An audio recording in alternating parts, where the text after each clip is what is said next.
Hey guys, welcome back to the RMX250 build.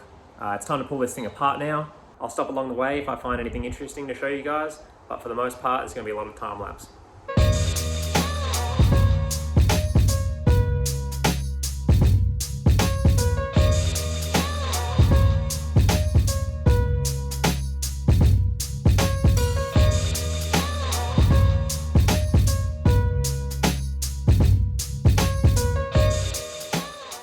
This might look like somebody's home job of wiring, but that's just how they came from the factory. Very similar to the DRZs, all the wiring was just kind of taped into a ball behind the headlight.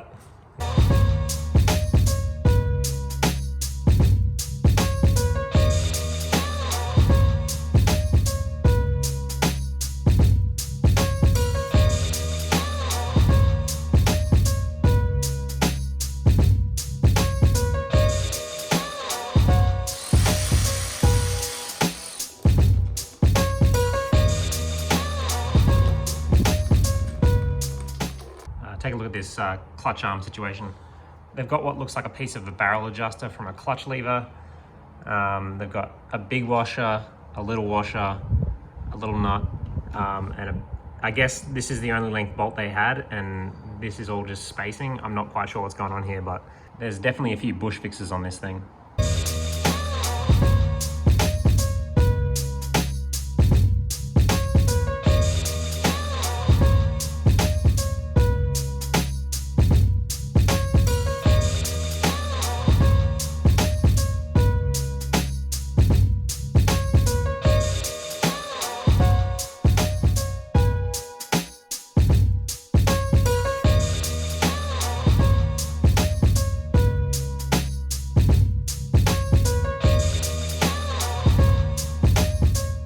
And that's about all the electrical system on an RMX250. The only thing missing from here is the stator, which also has all the timing stuff on it, and the rear brake switch, but this is the majority of it. Even though I can't find a workshop manual, I did manage to find a wiring diagram, and I wasn't sure what model this was for, if it was for the US model or the Australian model, or all the wires seem to be the right colors at the right plugs, so I think this is the correct wiring diagram, which is going to make life a lot easier. I don't think I'm going to put that wiring harness back in anyway. I think I'm going to make my own. All digital speedo. The only stuff I'll be keeping is obviously the coil, the CDI unit, maybe the condenser, and the regulator rectifier. But I'm planning on using all new switches, different headlight, different relays, and obviously my indicators are missing, but I was planning on using LED ones anyway.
My phone died on that last clip, so I'm not sure how much of the disassembly that I didn't capture, but as you can see, the frame is pretty much completely bare. The only thing I need to get off now is this like steering lock, and the way I think I'm going to get that off is this little rivet here.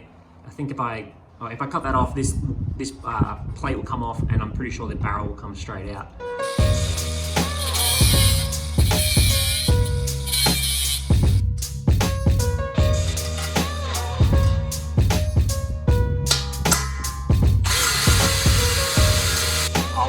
Showed you how to get that out, all right?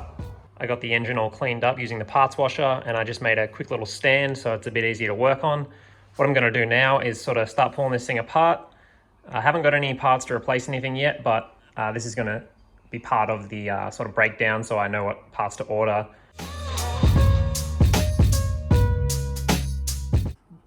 The reeds don't honestly look too bad.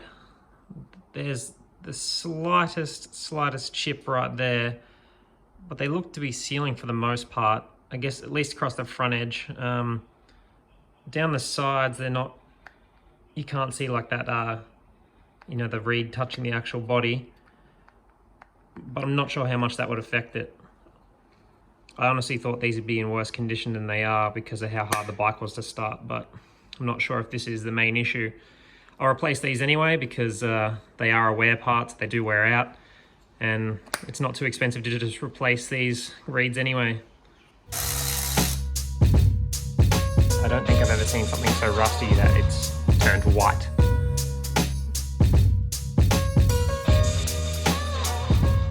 The underside of the head seems to be in pretty good condition.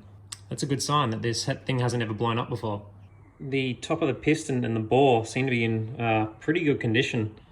I'm actually super happy with how the cylinder walls look.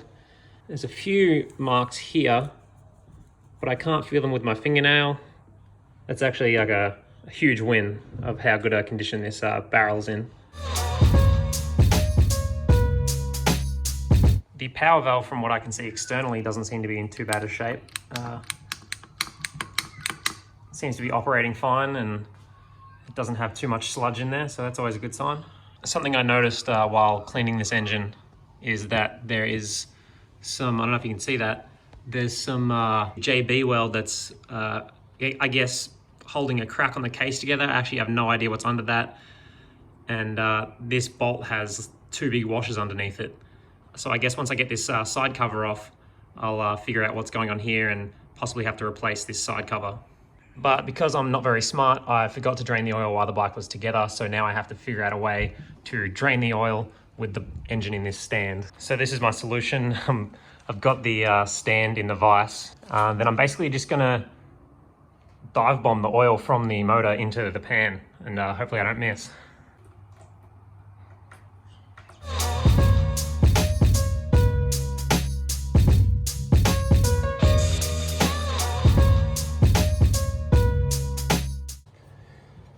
So that part that I was showing you a moment ago, where it's JB welded, that bolt turned out to be the oil level bolt. And I can't see any cracking from the inside.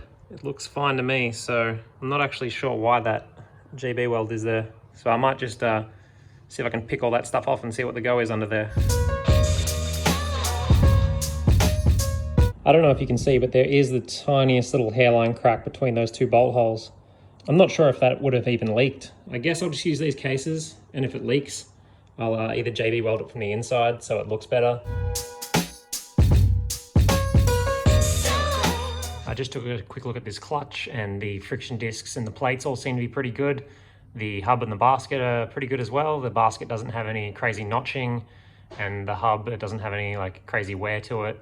I'll need to wait till I have a workshop manual before I can figure out the minimum thicknesses for the friction discs. So then I know if I need to replace them or not, but so far so good, and it's all looking pretty good under here.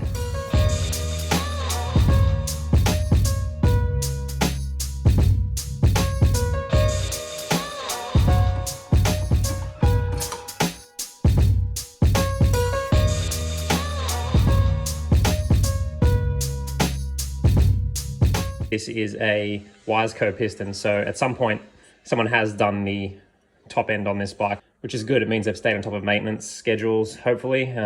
So the piston's in pretty good condition. There's not a crazy amount of carbon buildup on top.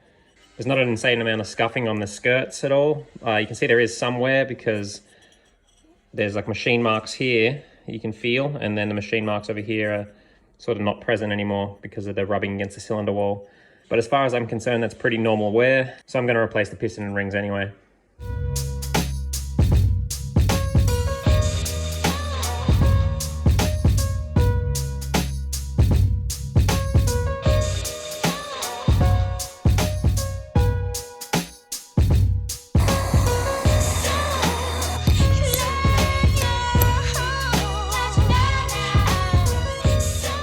Aside from a little bit of carbon buildup, the power valve seems to be in pretty good shape.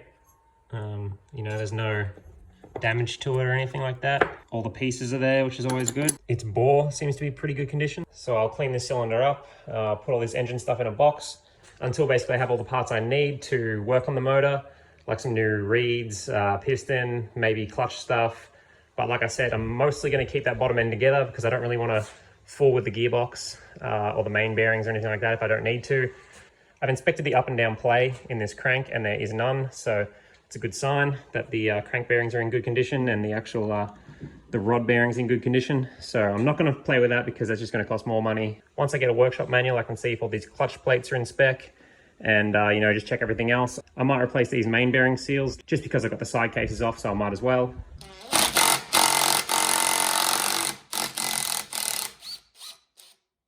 So to get this crusty flywheel off, got this bit of steel here that I'm too lazy, I'm not even going to cut down, but I'm basically going to use these 3 holes with that bit of plate and try and pull this stator towards that bit of plate as it's resting on the end of the crank here, and hopefully that pops it off.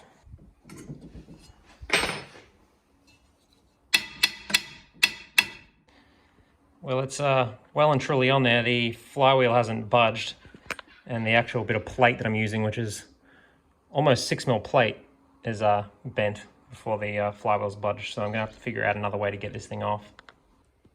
So after a decent battle, probably about, honestly, an hour of trying to battle with this homemade flywheel puller and the rusted on flywheel, I finally got it off.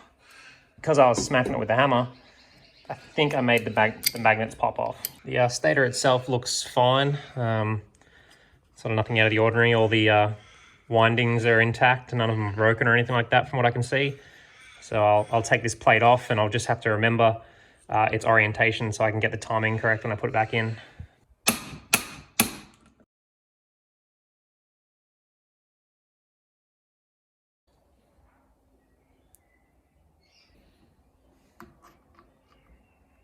So I just checked with the forum and people said they glued their magnets back in and just wire wheeled and then rust-proof painted the flywheel because these are hard to get. So I had some gloss black lying around and the magnets are glued in with like a 2-part epoxy. So that saves some money.